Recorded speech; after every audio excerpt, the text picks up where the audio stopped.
بعد اذنك عايز النتيجة بتاعتي. اسمي خالد عادل. ماشي استنى. خالد عادل خالد عادل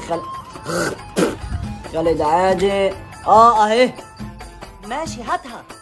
اجيب ايه يا حبيبي بس مالك؟ ايدك على 10 جنيه كده الاول. يا عم 10 جنيه بتاعت ايه بس؟ فهمني، دي النتيجة بتاعتي، انا دافع المصاريف وكل حاجة. 10 جنيه حلاوة النتيجة يا محترم. يا عم انا باخد النتيجة ابص فيها لقيت نفسي جايب مجموع حلو والحمد لله، بروح مديك الحلاوة زوكان مني مش اكتر. طب وافرض طلعت ساقط، اضمن انا حقي ازاي بقى؟ هقعد اعيط معاك؟ يبقى مش هديك، ما انت لسه قايل اسمها حلاوة النتيجة، اكيد مش هتبقى حلاوة وانا ساقط. تصدق عندك حق. لا بقى بقول لك ايه، مفيش نتيجة لما تجيب 10 جنيه. لا بقى مش عافية والله، هقول للمدير. طب ايه رأيك بقى ان المدير ابنه بيجيلي بنفسه بدفعه 20 جنيه مش 10؟